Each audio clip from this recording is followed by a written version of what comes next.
The opinions and views expressed by individuals during this broadcast are their own and may not be the opinions of this network, their group, or other organization they may be involved with.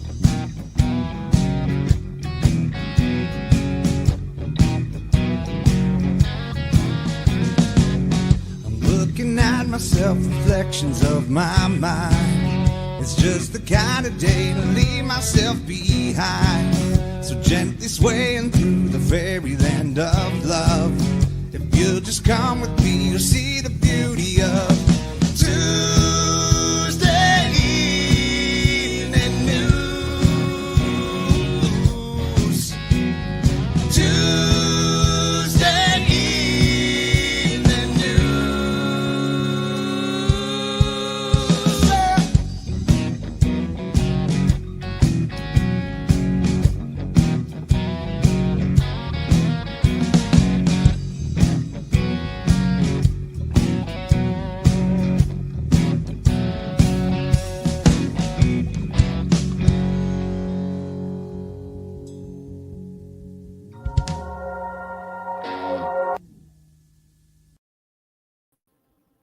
Oh man, usually I like to blow ahead. Oh, hey, welcome everyone, and welcome to the Psychedelic Reporters for this Tuesday, the 9th of December, episode 186.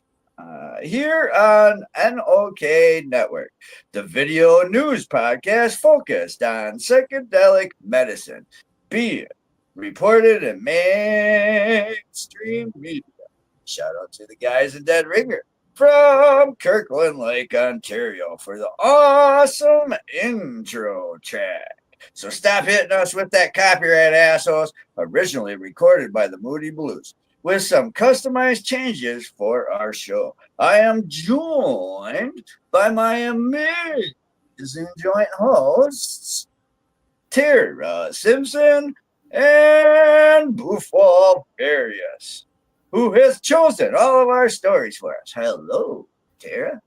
Well, hello, hobbies, and hello, everyone. I'd like to take a minute to introduce Bufo. He's our Sonoran desert toad, or Colorado mud toad. Did you know he emits DMT from his skin? And while that sounds like fun, park rangers would like to remind everyone, please don't lick that toad. Don't. I know you're tempted. I mean, you might be a window licker, but don't do it. Don't do it. So, how was your week? It was an exciting week. We're almost at Christmas break. How was it? It's been busy. This snow has kept me busy, and beyond that, I kind of tend to hibernate this time of year. So been keeping busy, but not venturing out a whole lot right now. See, I do just the opposite. I fight my seasonal affective, and I put myself by a bunch of sun rays. I go out if it's not minus 20, but I don't want to be out there. Oh yeah, that's it. You're a little colder up north. Yeah, we get snow, and apparently we're getting snow tomorrow. Like 10 to 15 centimeters, I heard. So that's a good chunk of snow. I'm not looking forward to it. We only got snow if you don't clean your freezer out. All right, so let's jump into the next the first article, and it's a debate. But it's a college debate. So, newsharvard.edu Gazette story. So the Harvard Gazette states, time to legalize psychedelics. Campus debate weighs therapeutic need versus safety questions. And this is written by Jacob Sweet, Harvard staff writer, December 5th. Yeah, debate over psychedelic legalization tends to focus on two extreme views. The need to speed therapeutic access to meet urgent problems such as veteran suicide, and calls to thoroughly research substances first to ensure they meet safety standards. Even as Glenn Cohen, faculty director of law Petrie Flom Center for Health, Law Policy, Biotechnology, and Bioethics introduced the event's title Towards Psychedelic Access, Go Faster or Slower. He acknowledged it was oversimplification. The public disclosure or public discourse sometimes seems to be drawn over these extreme questions, said Cohen, James A. Atwood, and Leslie Williams, professor of law. And although there are places where these are mutually exclusive, or we're trying to bring the and into the equation too. The talk, hosted by the Petrie Flom Center and moderated by former Slate magazine editor David Plotz, brought together experts from a range of backgrounds to discuss the future of psychedelic use in the U.S. David A. Yaden, a Roland Griffiths professor of psychedelic research at Johns Hopkins University School of Medicine, began the conversation by discussing how even the definitions of psychedelic is debated. Some use the term broadly to talk about drugs from ketamine to MDMA to psilocybin and cannabis, though Yaden's research tends to focus on the classic psychedelics like psilocybin. He stressed that it's hard to generalize the clinical effects of psychedelic drugs. While many people are excited about their healing potential, he expressed caution and said there are real risks to using these substances. The lack of knowledge stems largely from the lack of research funding, he said. What I would love to see is NIH funding medical research to do large, rigorous, well-powered studies with active controls, which are expensive, but would provide us with information that would be absolutely priceless, he said. Matthew Buckley, a former Navy Top Gun pilot and president of the No Fallen Heroes Foundation, emphasized the tremendous healing potential of psychedelic drugs. He said that the version of himself from 5 years ago would be astonished to hear him speaking this way today. But that guy died on a mattress on the floor in Mexico during a psychedelic healing retreat. On this retreat, he said, with a Navy SEAL or with a group of disaffected former Navy SEALs and retired athletes, ingesting substances such as ibogaine and 5-MeO-DMT helped him resolve deep trauma, depression, and alcoholism that had alienated him from his family and led to the death of many of his fellow servicemen. His foundation funds similar therapies for members of the military and other first responders. I got home at the end of that retreat and I said, this is going to end veteran suicide, Buckley said. Through his foundation and the Sacred Warrior Fellowship, a Florida-based church Buckley founded that incorporates psychedelic use, he offers struggling people drugs that he believes have a powerful healing potential. Holly Fernandez Lynch, associate professor of medical ethics and law at UPenn's Perlow School of Medicine and Carey Law School, discussed the tensions in the psychedelic community about the proper pathway for drug approval. I come at this with what I think is a pretty straightforward principle, although it's controversial, which is if you're making medical claims, then you should have to prove those medical claims, she said. We should hold psychedelic medicine and psychedelic drugs to the same standards as other medicines. Again, this isn't really a standardized medicine. So it's kind of hard to put it through the same, like we know nobody's going to overdose on it.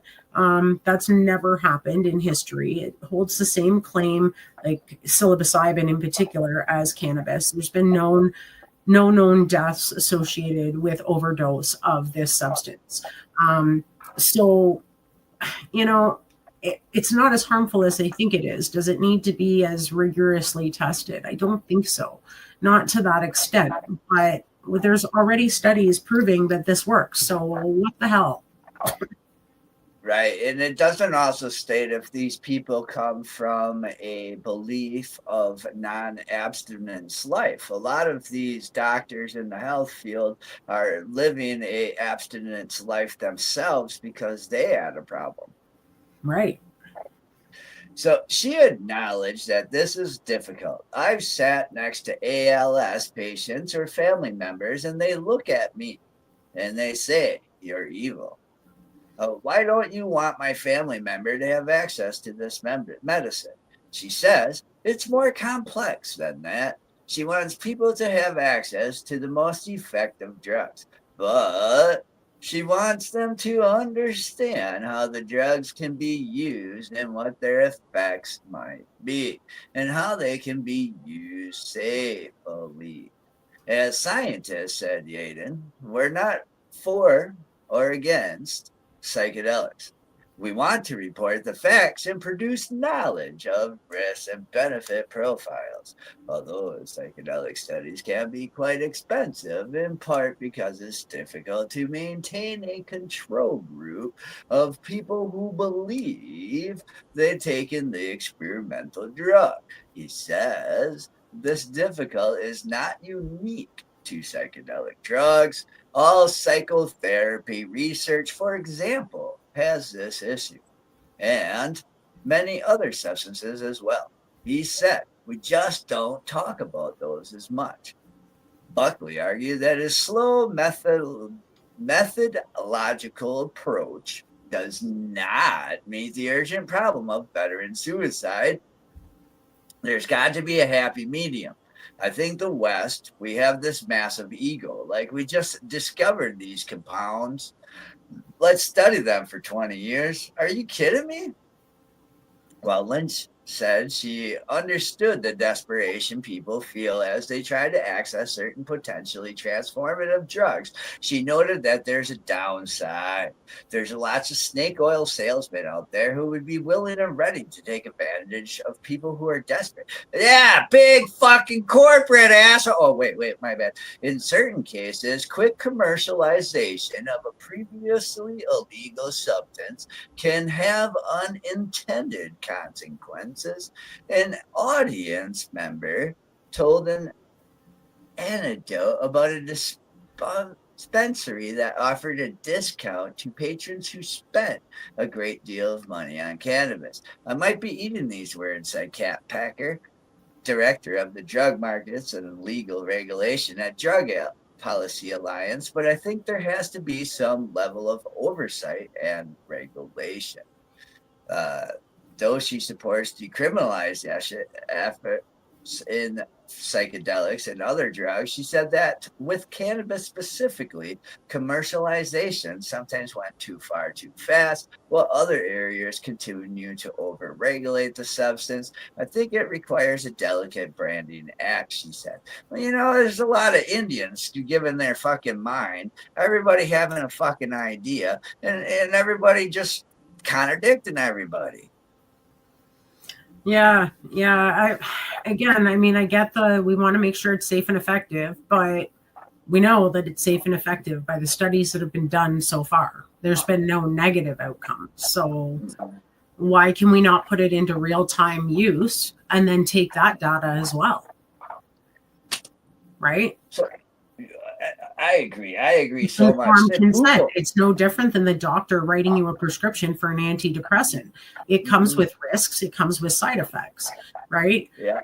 But people take them. So why can't we do the same with, say, psilocybin and be like, okay, well, we recommend you take this much, but this could happen if you take more, and just kind of see what happens. Let people decide for themselves if it's working for them.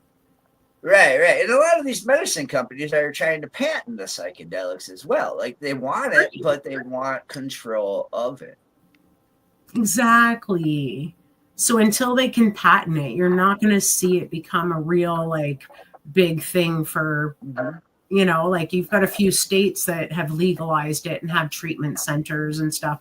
But beyond that, you're not going to see it as a big global thing, because until they have something they can make money off of and standardized, it's going to be a shit show. So that brings us to our next story off of NOLA.com. And this one sits home with us because we love Louisiana. And it states, with support from veterans, will Louisiana become next to embrace psychedelic research? And this is by Sam Carlin, a staff writer.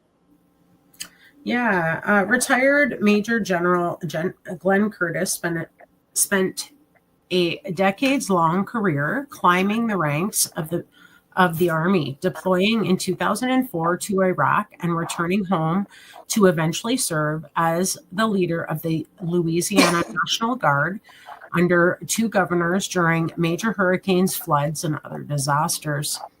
But he found himself in unusual territory this year as he trekked alongside other veterans to a clinic in Mexico. They all sought the same opportunity, a chance to ingest a powerful psychedelic from Africa called ibogaine, which is illegal in the US.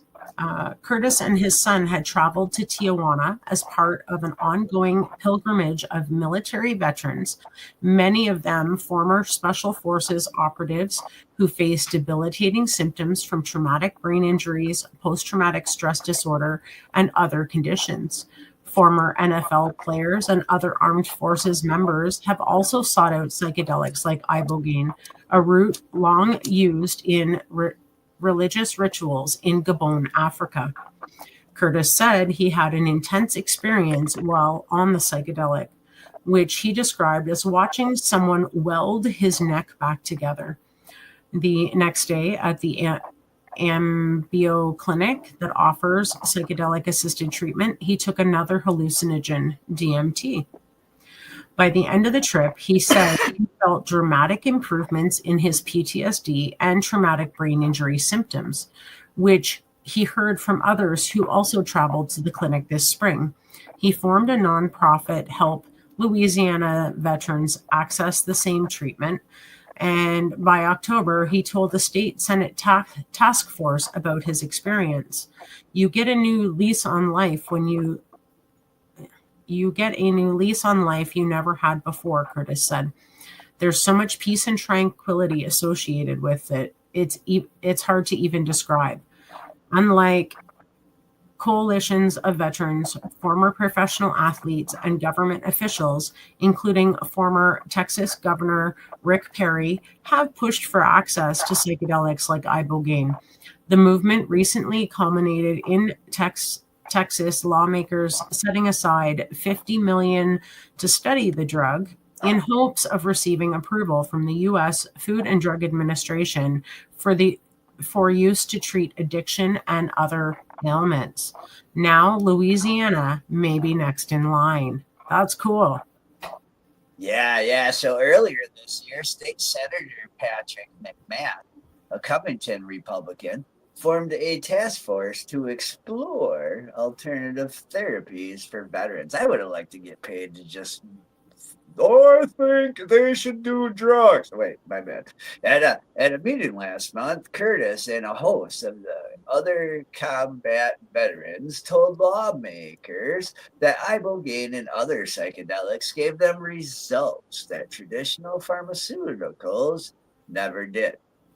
Some concerns about the drugs remain. Academic researchers in a 2024 study warned that ibogaine requires careful patient screening and monitoring because of the significant safety issues. They said that while studies show promising findings, ibogaine carried potential for heart damage and poor reactions with other drugs, and particularly with opioids, which I believe that they're trying to get away from taking for PTSD as they get healthy in their life. And another 2021 review of studies involving ibogaine found that while the drug showed beneficial impacts on trauma-related psychological problems and substance use disorders, data also showed some severe medical complications and death associated with its use. Researchers are studying whether administering magnesium alongside ibogaine can stem the heart problems, but many said more research is needed. The Louisiana legislature could debate the topic as soon as next spring, deciding whether to join a growing list of states that are funding research on psychedelics or otherwise expanding access to a range of drugs, including psilocybin and MDMA, commonly known as ecstasy. Researchers at LSU Health Sciences Center Shreveport are already running trials to see if psilocybin found in certain mushrooms can treat methamphetamine addiction. Wow. Yeah. It took years of advocacy for the Republican-dominated legislature agreed to set up a medical marijuana program. Advocates for psychedelic treatments acknowledge that expanding access to those therapies may similarly face long roads to becoming reality. I know it's not going to be an easy pull to get it across the finish line, Curtis said in an interview, but I'd like to see some type of legislation come in at least for trials. And yeah, again, like things like ibogaine, as you know, we know facilitators who facilitate ibogaine retreats and such, and they've had great success with helping people with everything from post-traumatic stress disorder to addiction issues. But it does come with risks, and it's interesting that they mention magnesium being administered with as a preventative for heart issues. I'm curious to see whether that actually helps, because if they can mitigate the heart risk for even more patients, then they can help that many more safely, right?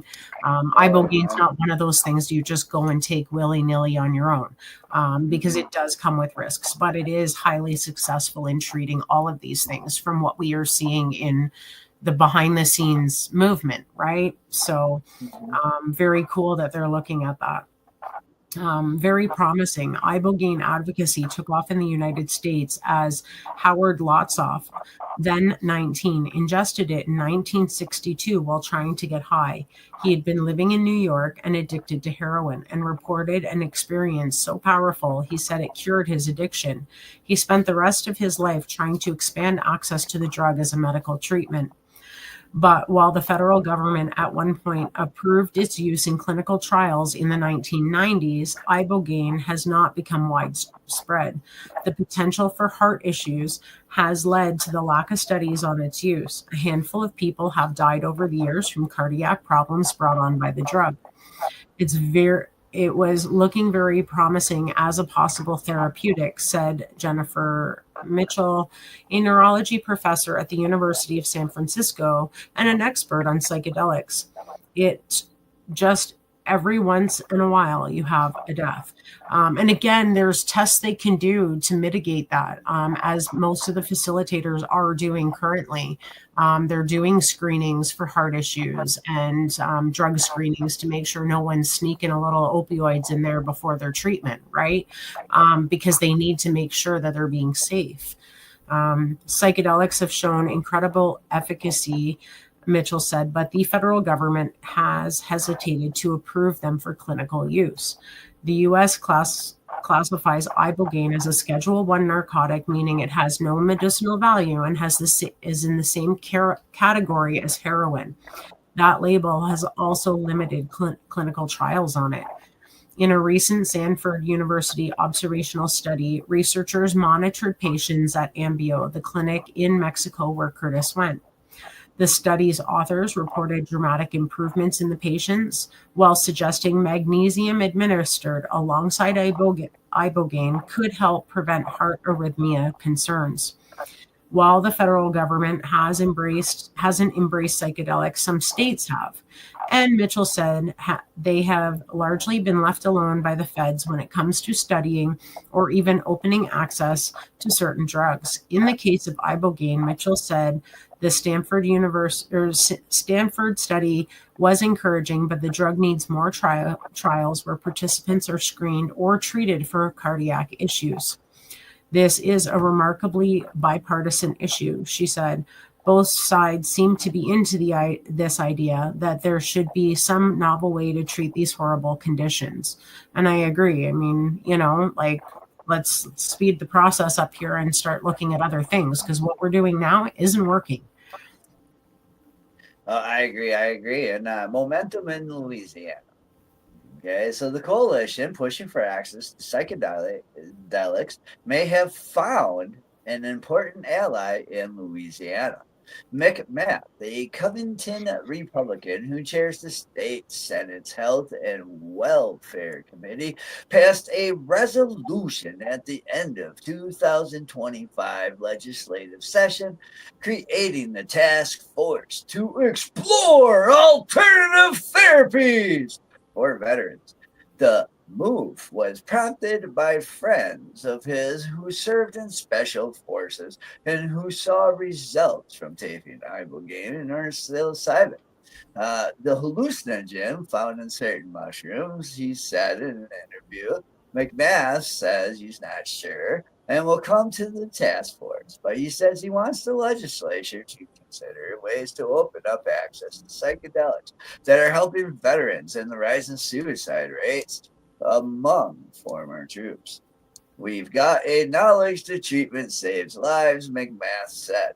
Psilocybin in particular may face fewer hurdles to access in Louisiana. That's because researchers are already studying the drug in trials at Health Sciences Centers in Shreveport. Researchers there have recruited study participants from addiction treatment regions, centers. Participants who addicted to the methamphetamine go through a series of screening before entering a dosing room and taking 25 milligram dose of psilocybin. So that's 0.25.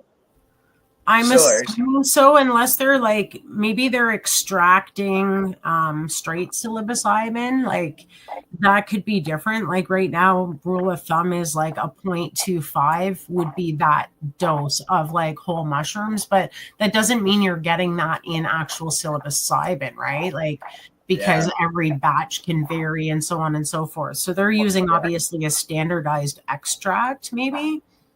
Okay. Well, Dr. Kevin Mornane, who is leading the study, says 3 participants are currently enrolled, and he aims to enroll 10 to 20 in the coming months as a pilot phase. Eventually, he plans to expand to a 100-person clinical trial.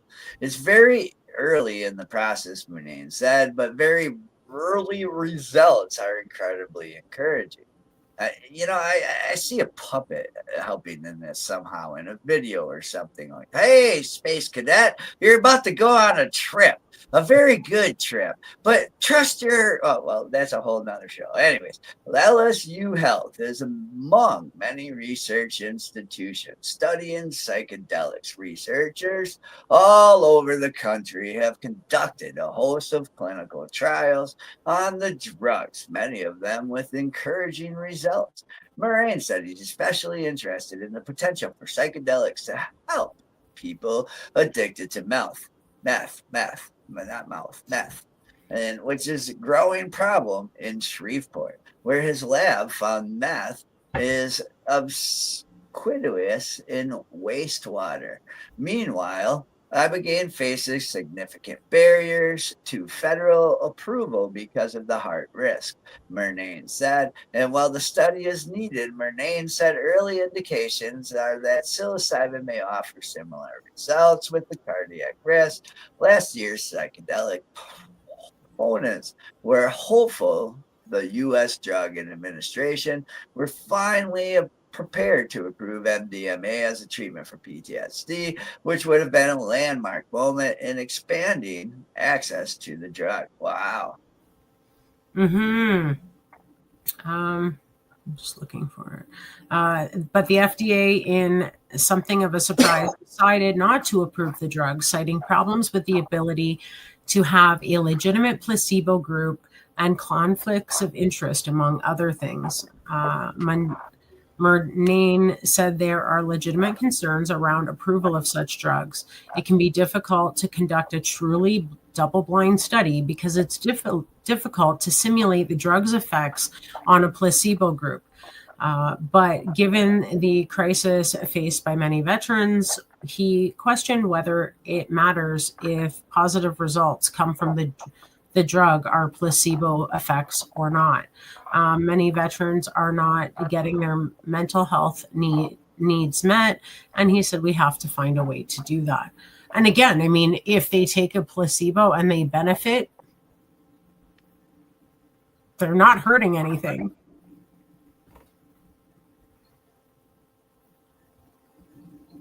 So, all right. So, man, you know what? How hard it is for me to not get in a car right now and drive up to LSU and the fucking Shreveport and be like, "Hey, where's this Moreno guy, dude? This puppet wants to sit and talk to him. Maybe have Mel there, you know? I'll be like, hey, I'm a fun guy trying to talk to the fun guy, dude." But I'm excited to see that. You know, I'm kind of bummed out that they're looking at state. They didn't talk money, but how much did this task force cost? You know, like all these other states that have done it did it out of a private billing. So it wasn't at the state as they did their research. Right. Yeah. And again, I mean, how many studies do we need if no harm is actually being done in the current studies and people are benefiting? Like, come on, you know? Yeah, but if he's doing a trial and he's doing a trial on methamphetamine, that adds to the research numbers and the contingency. But the thing is with trials is, and I remember this in socioeconomics class, you know, when they teach you about like society and stuff. And I remember that each society area is going to have different results because it's different cultures, different lifestyles, different things. Right. Yeah, it's true. There's all sorts of variables involved, right? Mm-hmm. But hey, it's medication time. That's right, folks. It's time to pay some bills. So stay tuned for a word from some of our amazing sponsors, and then we'll return with more articles Bufo has chosen making mainstream media news. Back in 4 minutes and 20 seconds here on the Psychedelic Reporters on NLK Networks.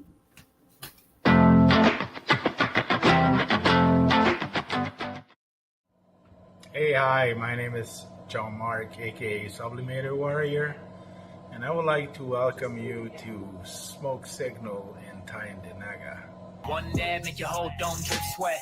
One dab make the homies all dip set. Smoke Signals, Tyendinaga. Smoke Signals, Tyendinaga.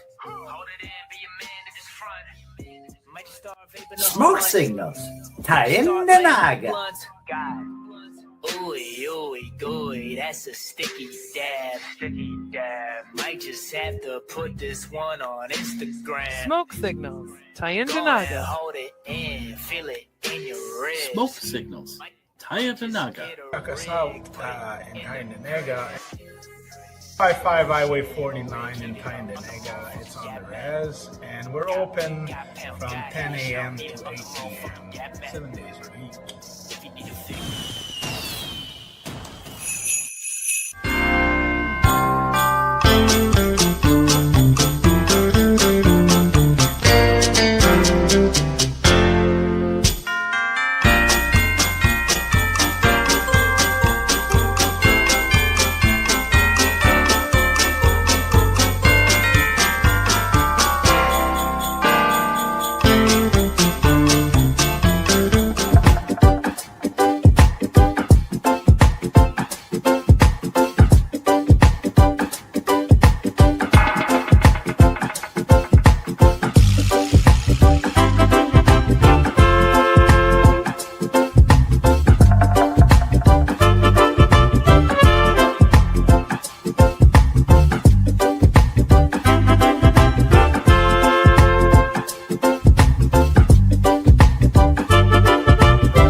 Now we get back to the show.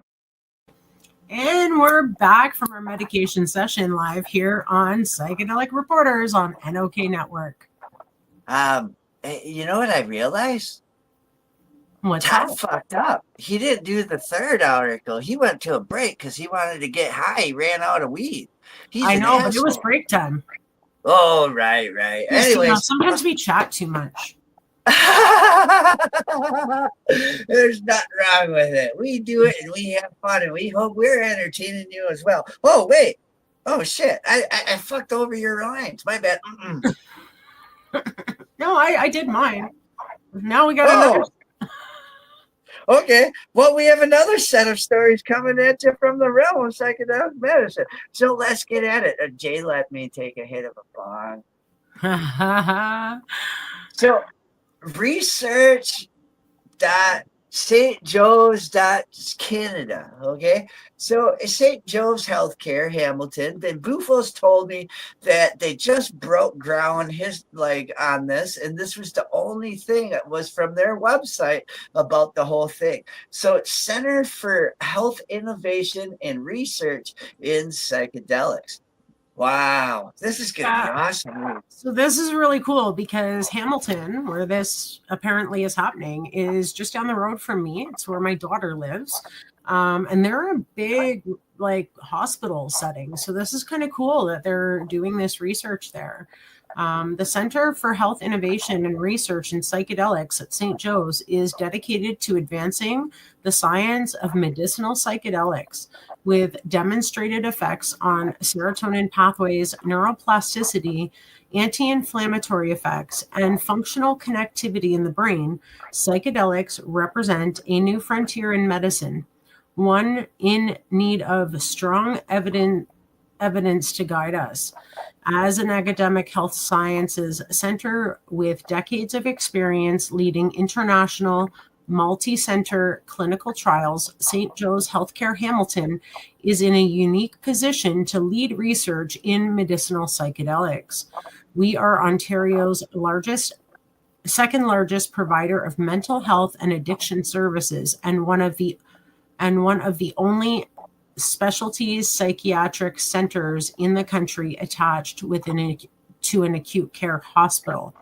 Our research has access to functional MRI, EEG, and other state-of-the-art brain imagery technology through our Imaging Research Center.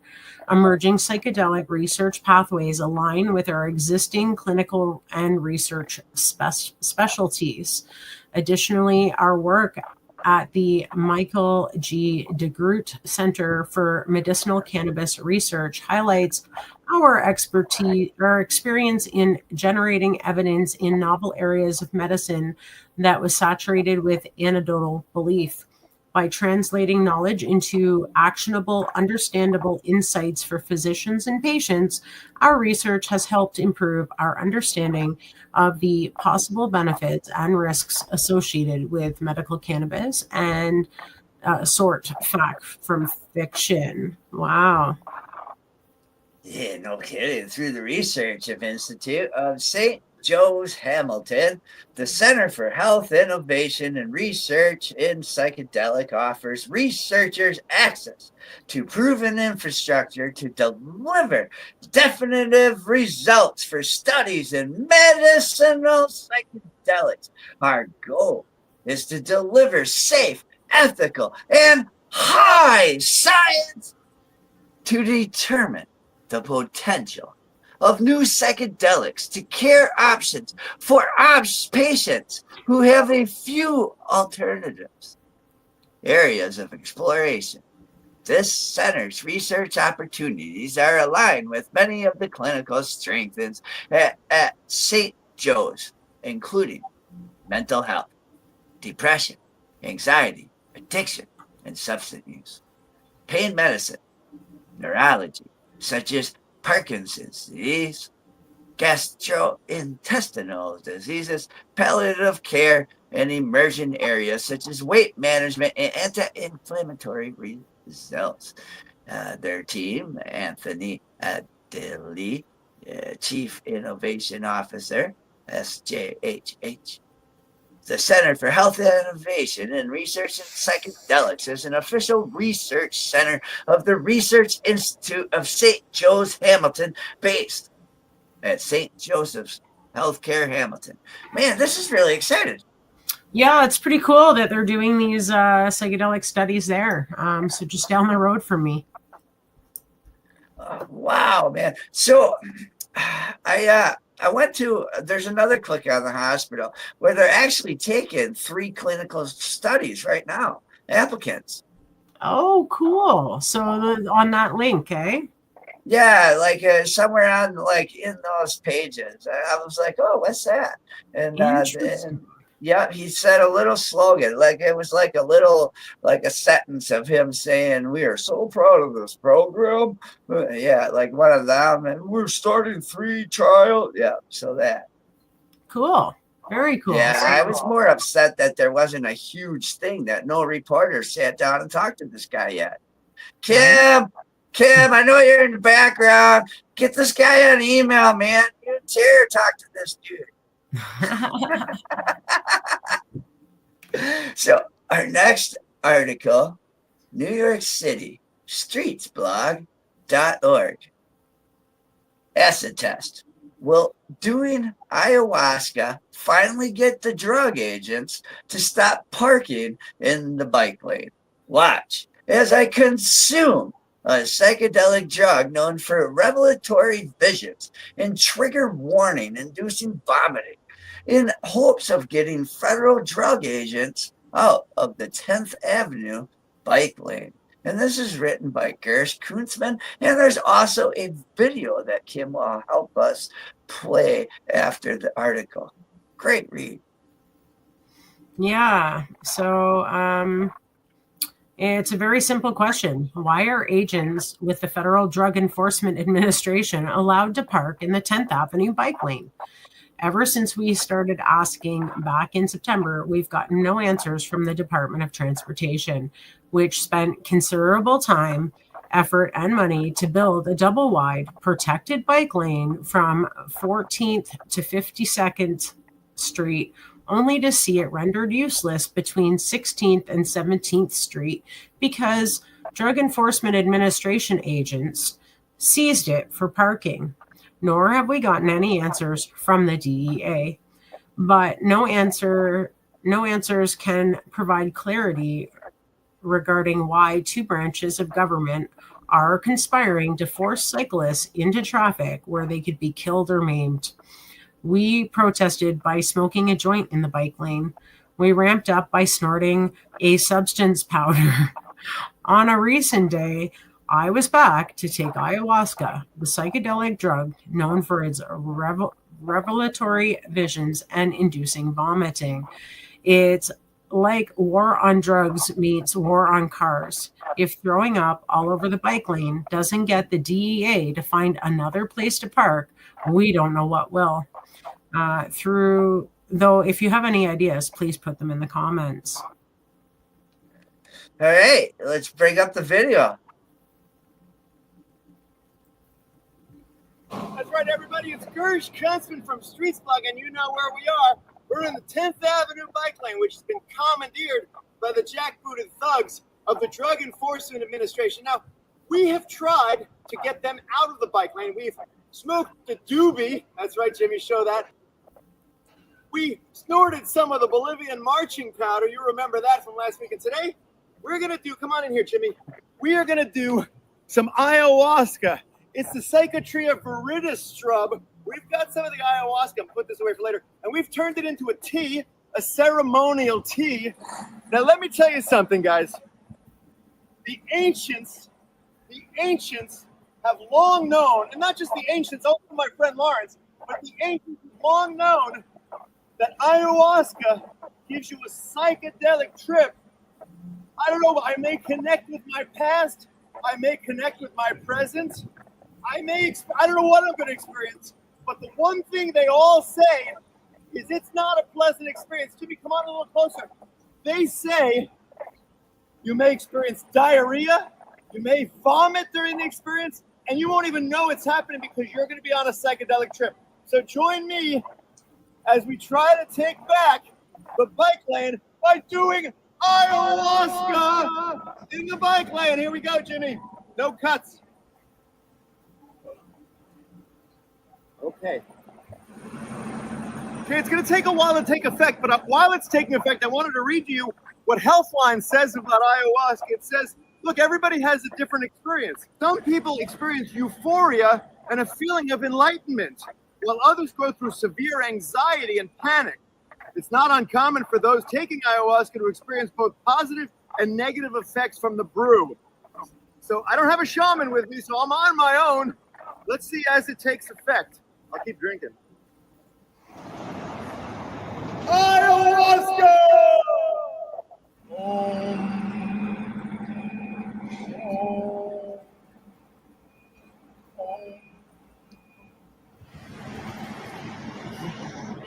I'm a little paranoid. I am experiencing a little paranoia. Wow. Ayahuasca! Oh, look at that asshole. Oh, I see it all now. My father never loved me. My father never loved me. Oh, my God. It's not my fault. It's not my fault. It's not my fault. Oh, Jimmy, I got to admit, I don't.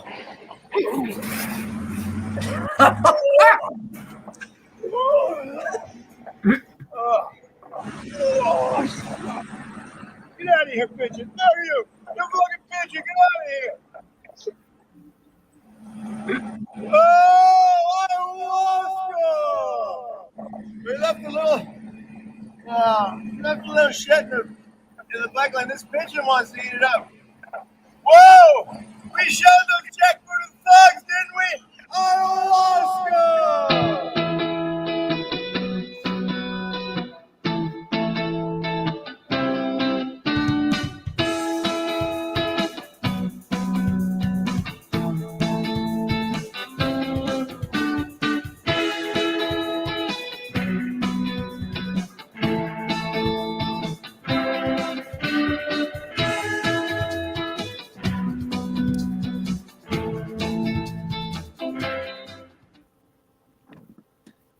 I liked it.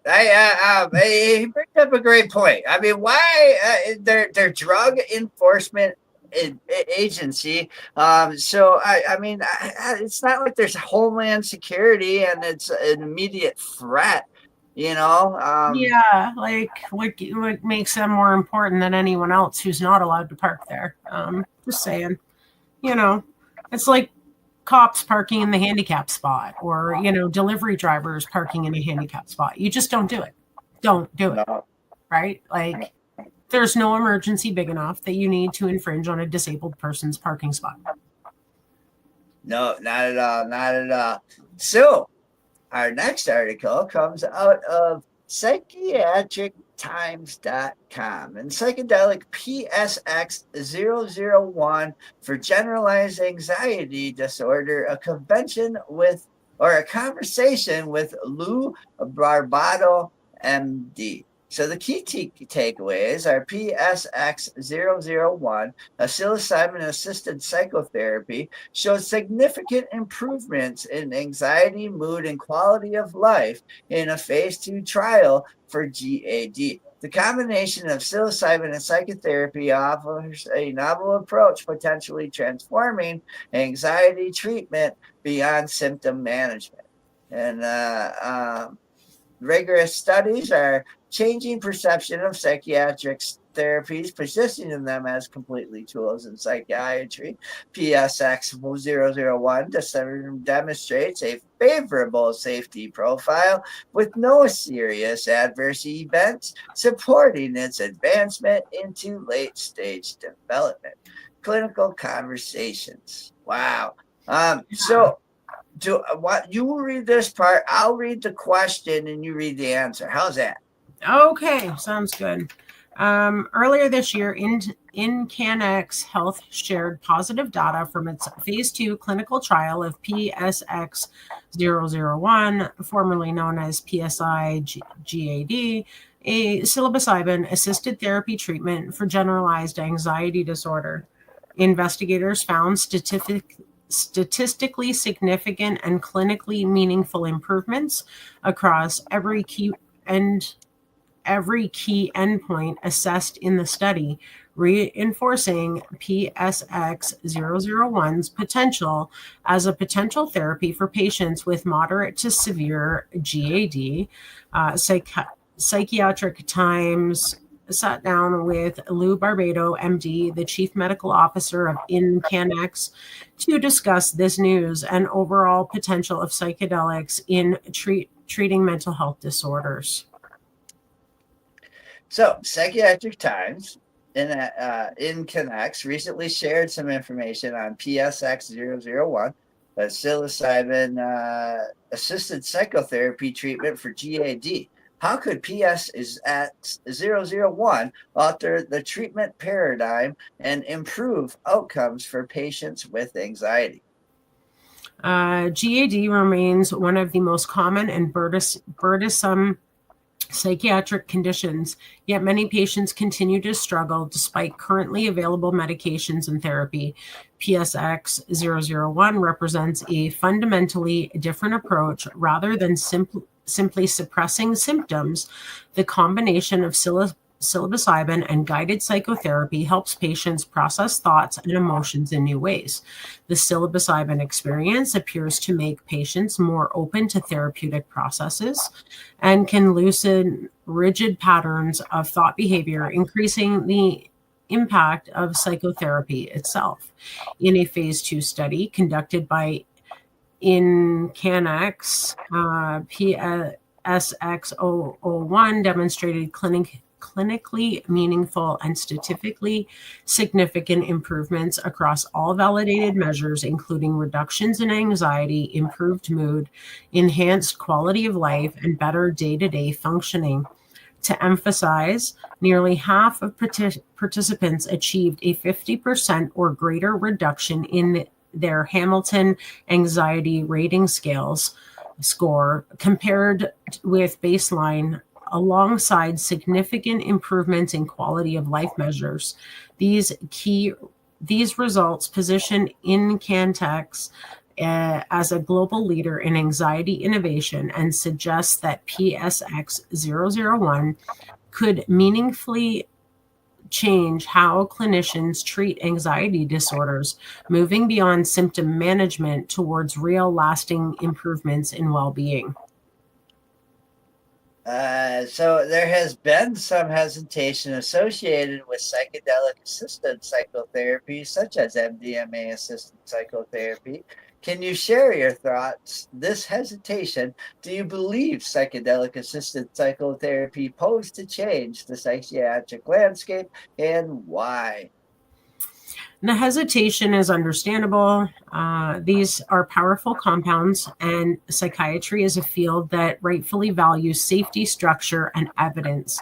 However, what has changed over the past few years is the quality of data and the rigor of the science. Studies are now being conducted under controlled double-blind conditions with definitive psychotherapeutic protocols and regulatory oversight. As a result, clinicians and regulators alike are beginning to view psychedelic-assisted therapies not as alternative, but as potentially complementary tools within the psychiatric toolkit. When administered in a clinical setting and paired with psychotherapy, psilocybin can catalyze meaningful psychological change in a short number of sessions. That is a paradigm shift worth paying attention to. So PSX-001 also improved by patient quality of life as per measurement via the Personal Wellbeing Index. Can you talk to us about challenges patients with GAD face, and why are new innovative treatments so important? So GAD can profoundly affect a person's ability to function day to day.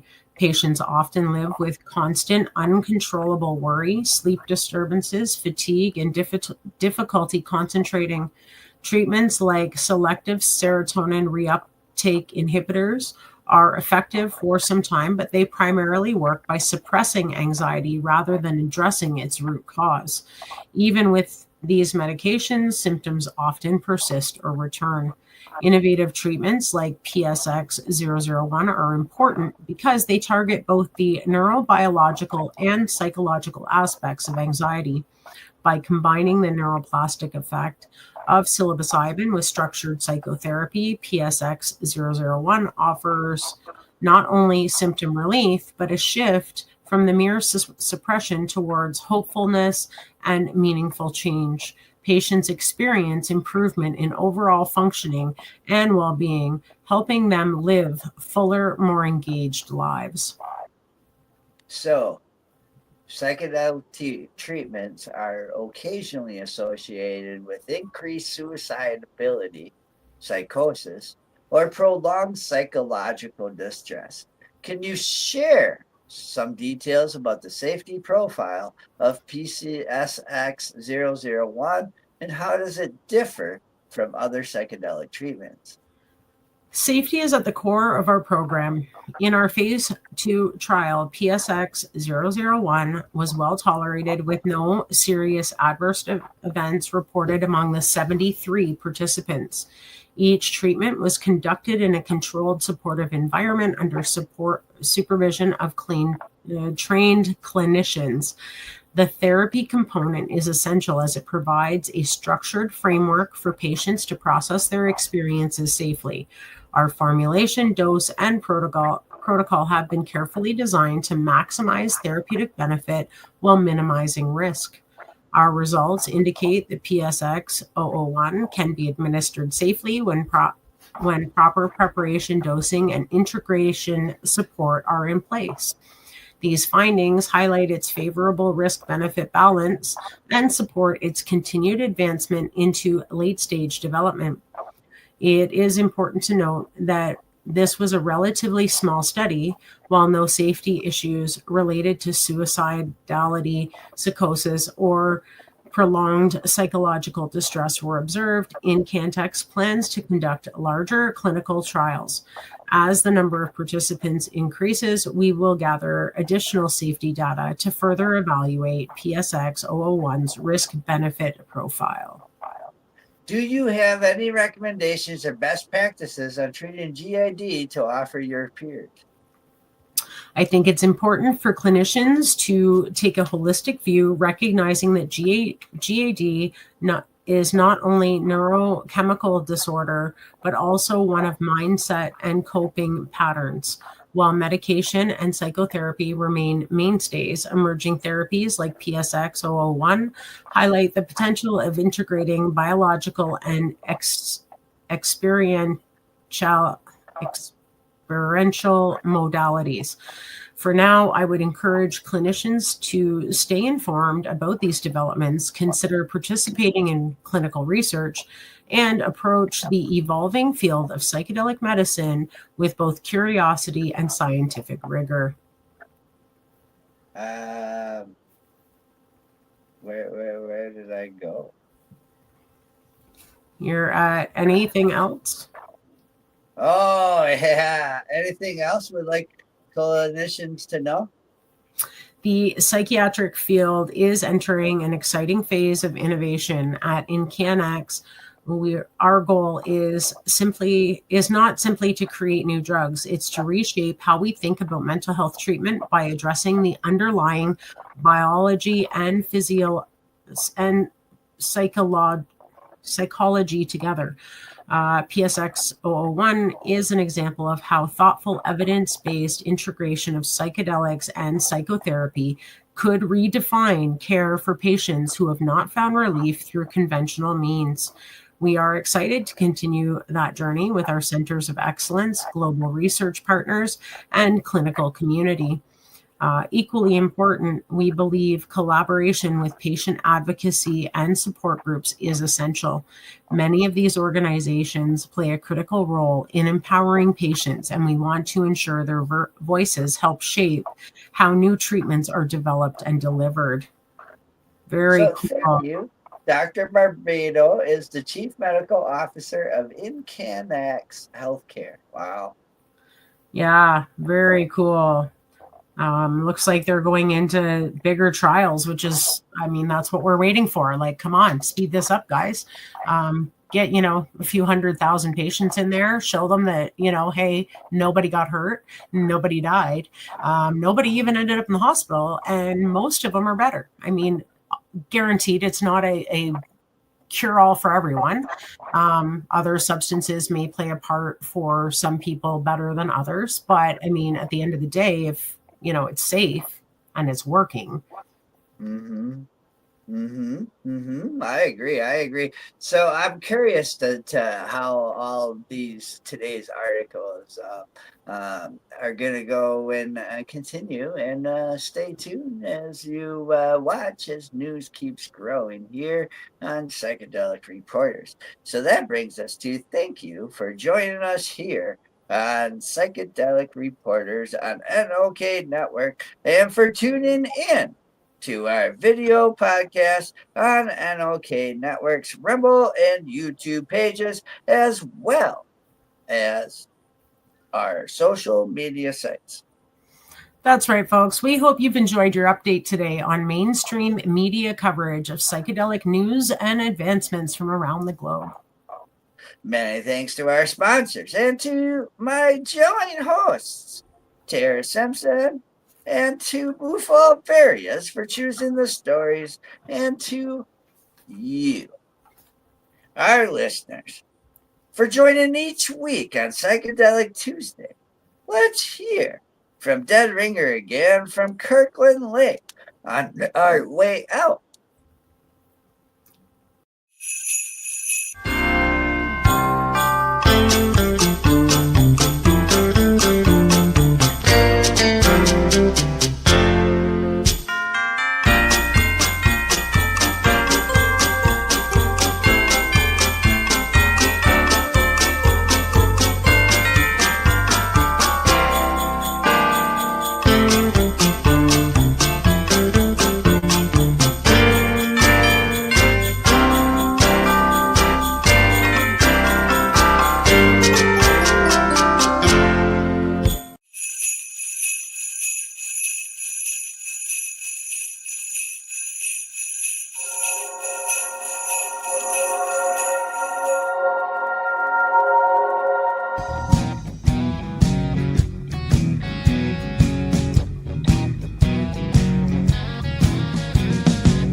myself reflections of my mind. It's just the kind of day to leave myself behind. So gently swaying through the fairyland of love. If you'll just come with me, you'll see the beauty of